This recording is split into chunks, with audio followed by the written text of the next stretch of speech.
एक प्रश्न आपके हमारे सबके मन में है कि क्या कोरोना और उसके नए वेरिएंट ओमिक्रॉन की तीसरी लहर हमारे देश में आने वाली है।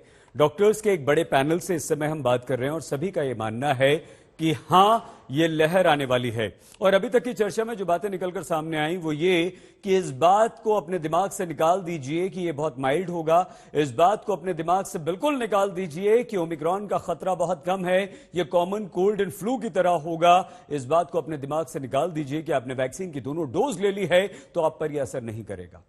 डॉक्टर सेठ सर, आगे बढ़ें। अब एक बात तो आपने बहुत क्लियर कर दी और आपको धन्यवाद कि आप ही ने ये कहा था कि हां, लहर आएगी और डरने वाली बात। सर, बचें कैसे?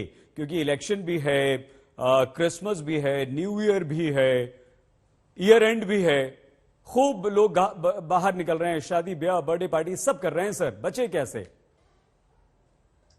इनसे ओमाइक्रॉन से बचना तो हमारे हाथों में है। क्लियरली किसी भी कोविड से बचना हमारे हाथों में है, क्योंकि अगर हम वैक्सीन हेजिटेंसी हटाएं और अपनी 2 डोजेस ले लें, और मैं आपको अभी भी कहता हूं कि मेरे पास heart patients, educated heart patients अभी भी आते हैं और बैठ के पूछते हैं, डॉक्टर साहब क्या हमें वैक्सीन ले लेनी चाहिए?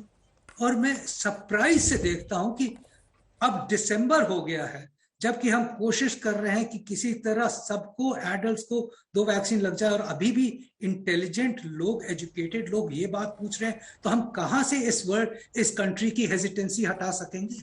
तो जो जिस तरह डॉक्टर सलीम ने कहा, एक हमारा कर्तव्य हो गया है कि जो जिस तरह हम कहते थे वैक्सीनेशन लगाओ, अब हमें कहना होगा कि सेकेंड डोज लगाइए, ये कल ही लगाइए और जितनी जल्दी हो सके दूसरों को भी लगवाइए जो आपके आसपास बैठे हैं। ये ना सोचिए कि सिर्फ हमने लगा ली तो मेरा काम हो गया।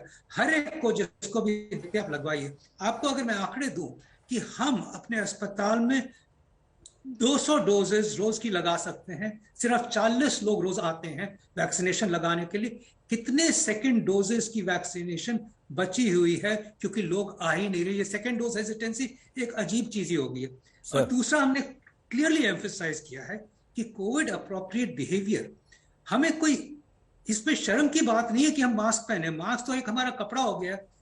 लोगों से डिस्टेंसिंग मेंटेन करना और अननेसेसरी क्राउडिंग और ट्रैवल न करना कुछ ही हफ्तों की बात है, कुछ ही महीनों की बात है। बाय द वे, ये हम कोविड से हार नहीं रहे हैं, कोविड से हम जीतेंगे, प्रोवाइडेड हम ये रियलाइज करें कि हमारे बिहेवियर से हम अपनी लाइफ बचा रहे हैं, बट मोस्ट इंपॉर्टेंटली दूसरों की लाइफ बचा रहे हैं। हमारे घर में अगर हम इस बार भी ओमाइक्रॉन ले आए तो कोई ना कोई हमारे में सीरियस बनेगा ही, अस्पताल में एडमिट होगा और मौत होगी। एक आंकड़े कुछ इंपॉर्टेंट है जो लोग अभी तक नहीं समझ रहे हैं। इन इंग्लैंड इस टाइम पे जो एडमिशंस हैं वो उस लेवल पे पहुंच गई हैं जो कि जनवरी में एडमिशंस हो रही थी, बेड्स की कमी हो रही है। और चौथी इंपॉर्टेंट बात यह भी है कि हेल्थ केयर वर्कर्स को वहां पे अब कोविड, ये ओमाइक्रॉन अफेक्ट कर रहा है, कोविड अफेक्ट कर रहा है। खतरा यह है कि वहां का हेल्थ केयर ओवरवेल्म होने वाला है। लोग यहां पे न समझें कि ये माइल्ड इलनेस होगी और थोड़े से लोग एडमिट होंगे just in terms of number. और ये भी कोई श्योर नहीं है माइल्ड हो।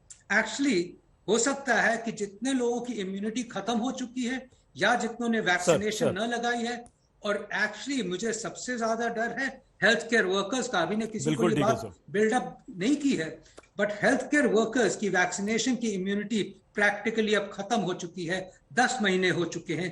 यही हमारे फ्रंटलाइन वर्कर्स है, यही हमारा फ्रंटलाइन है, यही हमें बचा सकता है। और सर, हम जल्दी एक रिएक्शन और ले लें। 5 डॉक्टर्स हमारे साथ हैं। सर, अब आ गई है वो टाइम कि एटलीस्ट कुछ वर्ग को बूस्टर मिलना अनिवार्य हो गया, क्योंकि वैक्सीन अवेलेबल है और लोग लगवा नहीं रहे हैं।